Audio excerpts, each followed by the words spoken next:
Hi friends, welcome to Big Boss Season 9 Day 1 Roast. முதல் பிரச்சனையை மங்களகரமாக நம்ம டாக்டர் திவாகர் சார்ட்டு வந்து பிரவீன் ஆரம்பிக்கிறாரு.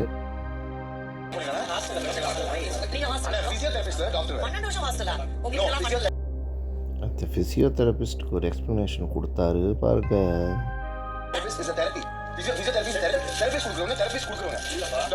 பிரச்சனையை ஆரம்பிச்சுட்டு போயிட்டாரு. அதுக்கப்புறம் கேமி மாட்டிக்கிச்சு. நடுவில் நம்ம பார்வதி டபுள் சைடு அழகாக பேசினாங்க.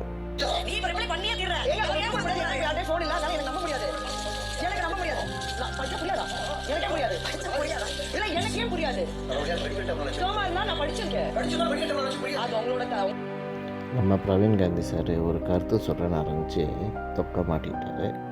என்னோட படைப்பிலேயே பெண்கள் கிட்ட ரெண்டு கொடுத்துட்டாரு. ஒன்று ஜெலஸ், இன்னொன்று பேராசை. இது ரெண்டுத்தையும் பெண்கள் கிட்ட தான் நீங்கள் இந்த பெண்கள் சப்போர்ட்டர்ஸ் ஃபெமினிஸ்டெல்லாம் இப்போ ரோ கட்டி வந்து விளக்கட்ட ஆரம்பிச்சிருவாங்க. ஆல்ரெடி ஒரு அம்மா உள்ள நந்தினி அம்மா ஆரம்பிச்சிருச்சு. அதை ஒரு சொல்லி சமாளிச்சாரு பாருங்க ஒரு ரீசனை. பெண் என்பவள் அவங்க இயக்கும் சக்தி ஆகும். அவங்களை தூங்க மாட்டாங்க.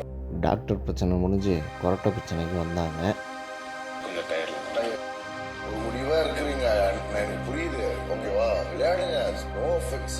முடியலப்பா, நீங்க என்ன புரியாம பேசிட்டு முடிவா இருக்காங்க. சார் சும்மா இருங்க சார். என்ன நடந்துச்சு சார் ஒரு நிமிஷம் நீங்க என்ன சும்மா இருன்னு நீங்க சொல்ல முடியாது. கேமி திவாகரை வச்சு ஒரு காரணத்தை வந்திருக்காங்க போல. அதுக்கு நம்ம ஆளு ஒரு ரியாக்ஷன் கொடுத்தாரு பாருங்க நடுவில். டாக்டர் திவாகர் சாரை நல்லா வெறுப்பேற்றிட்டு எல்லோரும் வெளியில் வந்து நல்லா சபரி சாரை வச்சு ஃபன் பண்ணி ரிலாக்ஸ் பண்ணிக்கிட்டாங்க. பாவம் திவாகர் சார் தான் டென்ஷன்ட்டே இருக்கார்.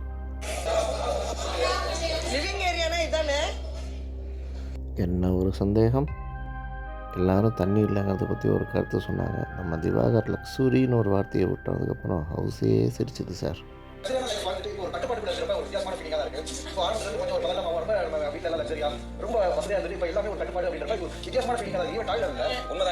திருப்பியும் நம்ம பிரவீன் காந்தி சார் ஒன்று சொன்னார். ஆனால் இந்த தடவை கரெக்டாக தான் சொன்னார்.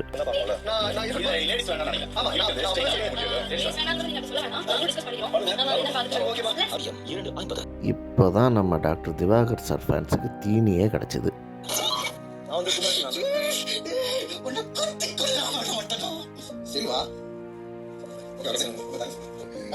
நேற்று விஜய் சேதுபதிகிட்ட நடிச்சு காட்ட முடியாத இன்னைக்கு செஞ்சிட்டாரு. ஆனால் அதுக்கப்புறம் ஒரு வார்த்தை சொன்னார் பாருங்க. ஆஹா ஹாஹா வேற லெவலில் இருக்கும். ஓகே, ரொம்ப நாள் கனவு எனக்கு. பாருங்க, பிக் பாஸ்லேயே பண்ண வேண்டிய சூழ்நிலை ஆயிடுச்சு. பிரவீன் சாருக்கு திவாகர் சார் தான் என்ன காண்டன்னு தெரில. மனுஷனா மதிச்சு ஏற்கனவே நீ பண்ணதுக்கு நீ பண்ற வேலைக்கு வந்து பொதிக்கிற நிலைமையில நான் இருக்கேன். வேலையை பத்தி என்ன சொன்னா ஒரு கலைஞர் முதல்ல ஒரு பாயிண்ட் ஒத்துக்கிறேன். ஒரு படத்தோட ரீமேக் சொல்றேன். நான் தப்பா இருக்கலாம். இந்த இடத்துல நம்ம சபரி கொஞ்சம் சுதாரிச்சு எஸ்கேப் ஆயிட்டாப்ல. ஆடா இருக்கு. நிறைய வேற யாராவது கேட்டாங்க. ஆடா ப்ரொஜெக்ட் இது மனுஷனா மனுஷன் சொன்னல அந்த மாதிரி சொன்னது. ஏன்னா நான் என் ப்ரொஃபஷனல் ஒருத்தர் துச்சமா பேசுறானா, நான் செய்யற தொழில எனக்கு சோல் போற தொழில ஒருத்தர் துச்சமா பேசுறானா, அதுல வந்து ஒரு இடத்துல இல்லாதவங்க யாராவது நான் மனுஷனா மதிக்க மாட்டேன். ஆர்ஐபி நடிகர் திலகம் சிவாஜி கணேசன் மொமெண்ட்.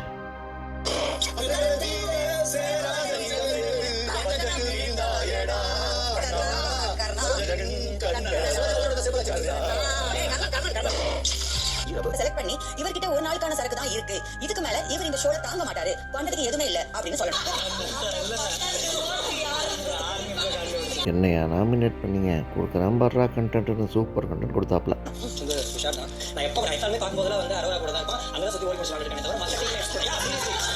கடைசியில் பிக் பாஸும் நம்ம திவாகர் சாரை கலாய்க்க நல்லபடியாக முடிஞ்சது. நீங்கள் இதெல்லாம் பேசுறது கேட்கும்போது எனக்கு தான் சங்கடமாக இருக்குது. நான் சொல்கிறேன்.